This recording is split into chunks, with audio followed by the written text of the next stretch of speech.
5 5 بجے گراؤنڈ میں محنت کر رہے ہیں, 5 بجے گراؤنڈ میں اٹھ کر چلے جاتے ہیں, اور ہم جنہیں مٹنا ہے اور پتا ہے کہ نہ جانے آگے کیا ہونے والا ہے, اب تک ہمیں کوئی فکر نہیں ہو رہی ہے. اپنے گھر والوں کو وقت کا پابند بناؤ, بچوں کو وقت کا پابند بناؤ, موبائل کا ایک ٹائم بناؤ, ہر چیز کا ایک وقت بناؤ. اتنے وقت کھیلنا, اتنے وقت موبائل, اتنے وقت یہ چیز, اتنے وقت یہ چیز, یہ آپ کی ذمہ داری ہے. ورنہ آپ یہ مت سوچنا کہ نعمت دے دو کہ کام ہو جائے گا. نعمت دینے کے بعد مین سوال ہوگا کہ نعمت کا استعمال کیا ہوا. اللہ تعالیٰ ہر نعمت کے بارے میں تم سے سوال کرے گا.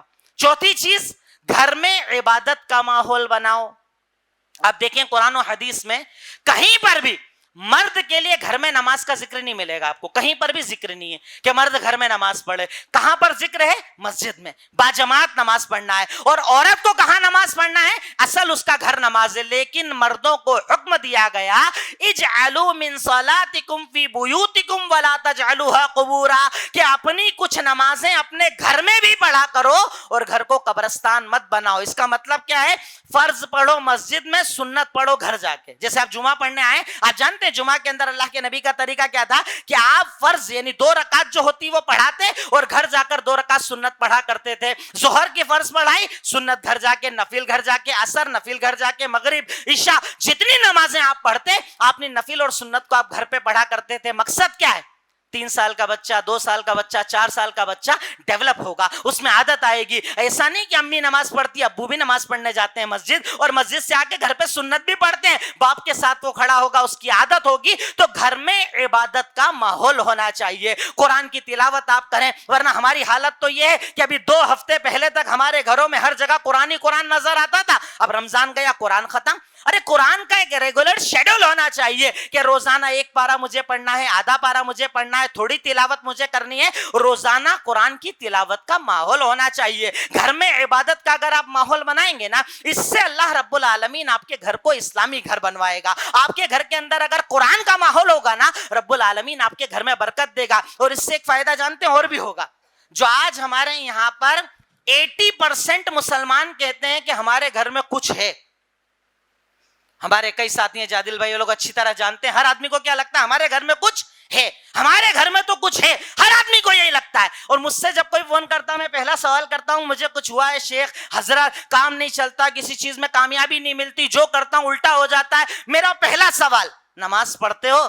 کہا وہ تو پوری نہیں ہو پاتی, وہ تو پوری نہیں ہو پاتی. سیکنڈ, گھر میں قرآن پڑھتے ہو؟ کہا وہ تو نہیں ہو پاتا. تو میں کہتا ہوں تجھے کچھ جادو شیطان کی ضرورت کیا ہے؟ تو خود ہی ایک شیطان ہے, تجھے کوئی ضرورت نہیں کسی شیطان کی. تو اگر نماز نہ پڑھے, تیرے گھر میں قرآن نہ پڑھا جائے, تیرے گھر میں عبادت کا ماحول نہیں ہے, تو 100% شیطان آئے گا. یہ سب تو ہونا ہی ہونا ہے, کیونکہ اللہ کے نبی کا صاف ستھرا فرمان ہے. میں تو کہتا ہوں کہ اگر اس ایک بات کو عمل کر لو, کسی کی ضرورت نہیں پڑے گی, بھٹکنا نہیں پڑے گا. اللہ کے نبی نے ارشاد فرمایا کہ جس گھر میں سورہ بقرہ پڑھی جائے, لا يدخلہ البطالہ, اس میں شیطان انٹری ہی نہیں کر سکتا. جادو جنات اثرات سب دور کی بات ہے. اگر تیرے گھر میں قرآن کی تلاوت ہے, وہاں کبھی شیطان داخل نہیں ہوگا, جادو داخل نہیں ہوگا, اثرات نہیں ہوں گے. آج اگر آپ نے عبادت کا ماحول نہیں بنایا, آپ نماز پڑھتے نہیں, اس کے بعد آپ کو لگتا مجھ پہ کسی نے کچھ کر دیا. اب ایسے میں کیا ہے, پیشاور لوگ اس کا فائدہ اٹھاتے ہیں. جن لوگوں نے دھندا بنایا ہے, اللہ تعالی ہمارے ان راقیوں کی حفاظت فرمائے جو دین کے ساتھ لوگوں کا علاج کرتے ہیں, ورنہ لوگوں نے اس کو بزنس بنا ڈالا.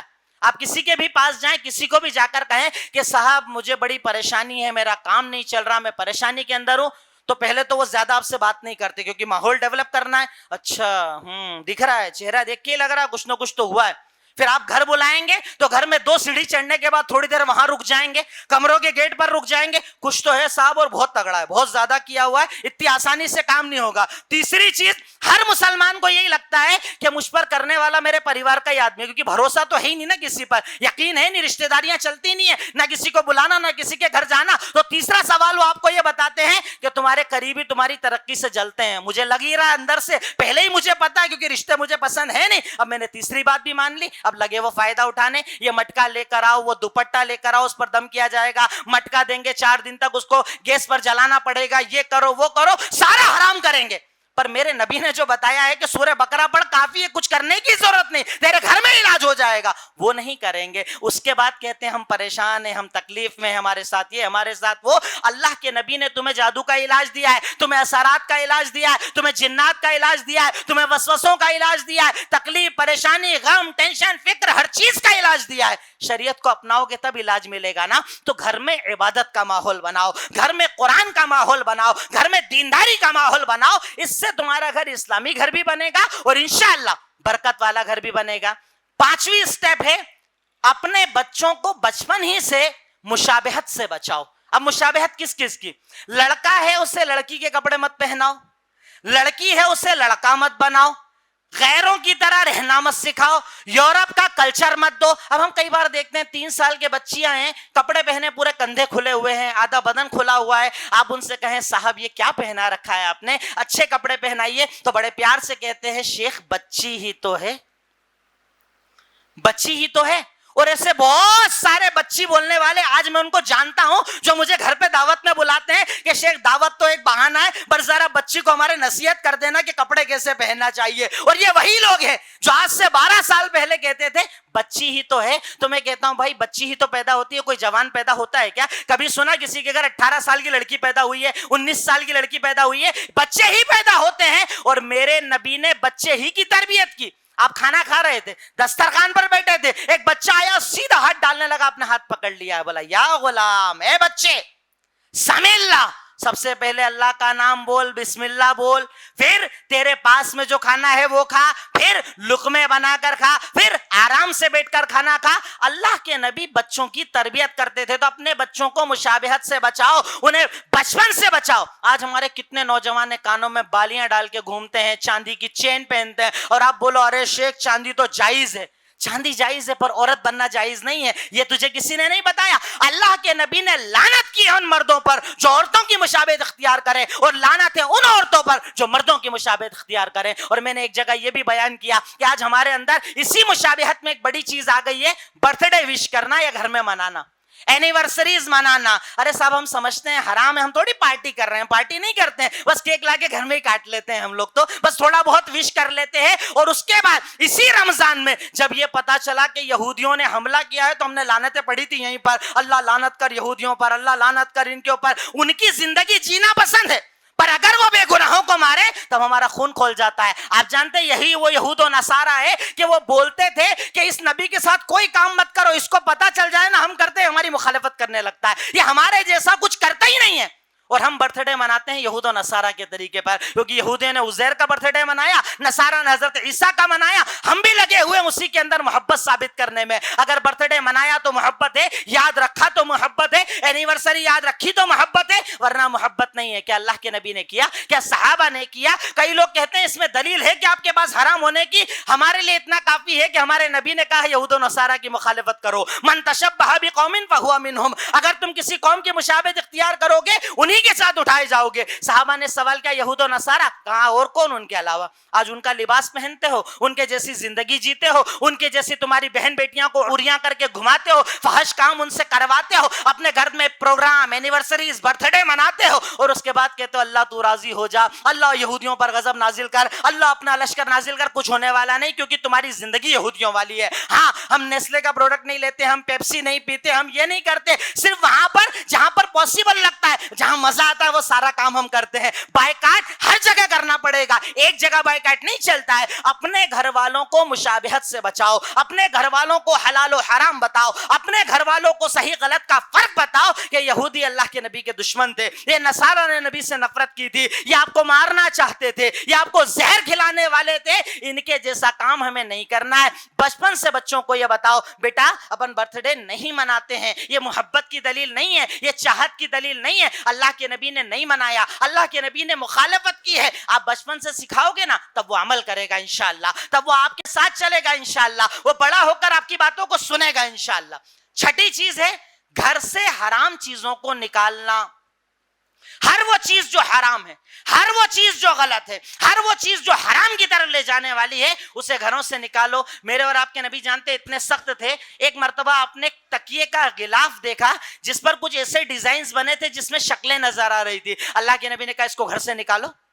ایک مرتبہ آپ نماز پڑھ رہے تھے, سامنے چادر ڈلی تھی, اس پر کچھ ایسے نقش تھے جس سے آپ نماز نہ پڑھ پائے. آپ نے کہا ہٹاؤ اس چادر کو. اللہ کے نبی گھر سے حرام چیزوں کو ہٹاتے تھے, دھیان بھٹکانے والی چیزوں کو ہٹاتے تھے, حلال سے دور لے جانے والی چیزوں کو ہٹاتے تھے, حرام کے قریب لے جانے والی چیزوں کو ہٹاتے تھے. ہمیں بھی اپنے گھروں کے اندر یہ اہتمام کرنا چاہیے, وہ رکھیں جس سے دل ایمان کی طرف آئے, اللہ کی طرف آئے, دین کی طرف آئے, نہ کہ دکھاوے کی طرف آئے, دنیا داری کی طرف آئے. اپنے گھروں کو اسلامی گھر بنانے کا ایک اصول یہ ہے کہ اپنے گھر سے حرام کو نکالا جائے اور اپنے گھر کے اندر حلال کو داخل کیا جائے. اللہ کے نبی نے اس پر بڑی محنت کی, صحابہ کرام نے اس پر بڑی محنتیں کی. آپ نے اپنے گھر والوں کو تیار کیا, آپ نے گھر والوں کو اس بات پر راضی کیا اور انہیں بتایا کہ اس کے فائدے کیا ہیں اور اس کے نقصانات کیا ہیں. آپ نے اپنے گھروں سے ہر قسم کے ناچو گانے کو, فحش آلات کو, فحاشی کے ذرائع کو نکالا. پر افسوس یہ کہ ہم نے تو اپنے بچوں کے ہاتھ میں خود لے جا کر موبائل دے دیے. آپ اور ہم موبائل یوز کرتے ہیں, آج تو آپ نارمل ایسے ایپ یوز کرو جو ہماری ضرورت ہے,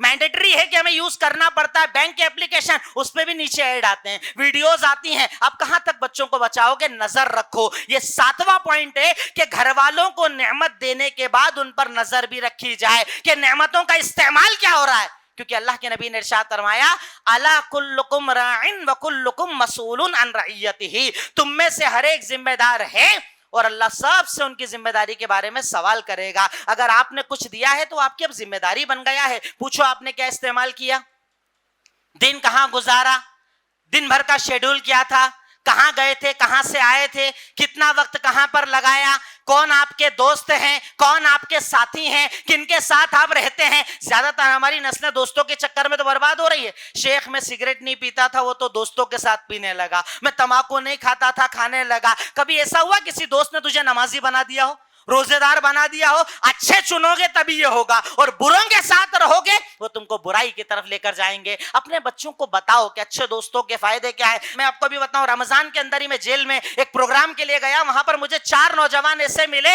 برے دوستوں کی وجہ سے 18 مہینے سے جیل میں. انہوں نے ایک کرائم کیا, ایک مرڈر کیا, ہم دوست تھے, ہمارا بھی نام آ گیا, ہمیں بھی ساتھ میں ڈال دیا گیا. تب مجھے وہ حدیث یاد آئی کہ اللہ کے نبی نے کہا ہے اچھے دوست چنو, وہ فائدہ دیتے ہیں, برے دوست نقصان پہنچاتے ہیں. اور ایسے نہ جانے کتنے, یہ تو 4 ہیں, نہ جانے کتنے ملیں گے آپ کو. بروں کی وجہ سے زندگیاں برباد ہو گئی, غلط کی طرف چلے گئے, ماں باپ پریشان, کوئی ان کے پاس سہارا نہیں ہے تمہارے علاوہ, اور تم بربادی کی زندگی جی رہے. ایک اور پوائنٹ ہے, اپنے گھر میں جب بھی انٹری کرو اسلامی گھر بنانے کے لیے سلام کیا کرو, السلام علیکم ورحمت اللہ. اس میں بھی ہماری عادت کیا ہے, اگر مہمان بیٹھے ہوں تو ہم سلام کرتے ہیں, گھر والوں کو سلام نہیں کرتے. کس نے سکھایا ہے طریقہ؟ سلام سے محبت بڑھتی ہے, سلام سے اخلاق پیدا ہوتا ہے, سلام سے انسان جنتی ہوتا ہے. جب بھی گھر میں داخل ہو زور سے کہو السلام علیکم ورحمت اللہ. گھر میں جو ہیں سب سے ملاقات کرو, اگر گھر والے بھی ہیں تو بھی ان سے مصافحہ کرو, یہ ہمارا فرض ہے. اسی طریقے سے داخل ہونے کی دعا پڑھی جائے گھر میں, بسم اللہ ولجنا. وہ جو دعا ہم پڑھتے ہیں اسی لیے پڑھتے ہیں تاکہ گھر کے اندر نعمت آئے. جب کھانا کھاؤ تب دعا پڑھو, اور اس کا فائدہ جانتے ہو کیا ہوتا ہے؟ شیطان کسی بھی مسلمان کے جب گھر کے قریب آتا ہے اور دیکھتا ہے کہ مسلمان نے انٹری کے پہلے بولا بسم اللہ ولجنا, کھانے کے پہلے بولا بسم اللہ, تو جانتے ہو اپنے ساتھیوں سے کیا کہتا ہے؟ چلو آج نہ کھانا ہے نہ سونے کی جگہ ملی, کیونکہ اس نے دعا پڑھ لی. اور جب ہم دعا نہیں پڑھتے نا, کہتا ہے آ جاؤ, کھانا بھی مل گیا, سونے کی جگہ بھی مل گئی. تو اپنے گھروں کے اندر اذکار کی پابندی کی جائے, دعاؤں کی پابندی کی جائے, صبح شام کے اذکار پڑھائے جائے, بچوں کو بھی پابند بنایا جائے. اس سے ان کی زندگی میں بہتری آئے گی. اسلامی گھر بنانے کا ایک اصول یہ بھی ہے کہ جب کسی کے کمرے میں جاؤ تو پہلے اجازت لیا کرو, کیونکہ ہم لوگ رہتے ہیں جوائنٹ فیملیز کے اندر, ہمارے یہاں بڑے پریوار ہوتے ہیں. والدہ کے کمرے میں جاؤ, ناک کر لو, سلام کر لو. چاچا چاچی کے پاس جاؤ, ناک کرو, سلام کرو. جب اللہ کے نبی نے کہا کہ اپنی والدہ کے کمرے میں بھی اجازت لے کر جایا کرو, حضرت حذیفہ کو تعجب ہوا. انہوں نے کہا استاذن علی امی, اللہ کے نبی میں اپنی امی سے اجازت لوں, امی کے کمرے میں جانے کے پہلے اجازت لوں؟ اللہ کے نبی نے کہا کہ اگر اجازت نہیں لے گا نا, کسی دن امی کو ایسی حالت میں دیکھ لے گا کہ برداشت نہیں کر پائے گا, تجھے برا لگے گا. گھر میں خواتین ہوتی ہیں, جب مرد چلے جاتے ہیں عام حالت میں رہتی ہیں, کپڑوں کا انداز الگ ہوتا ہے, رہنے کا انداز الگ ہوتا ہے. آپ اچانک آئے, گھر میں داخل ہو گئے,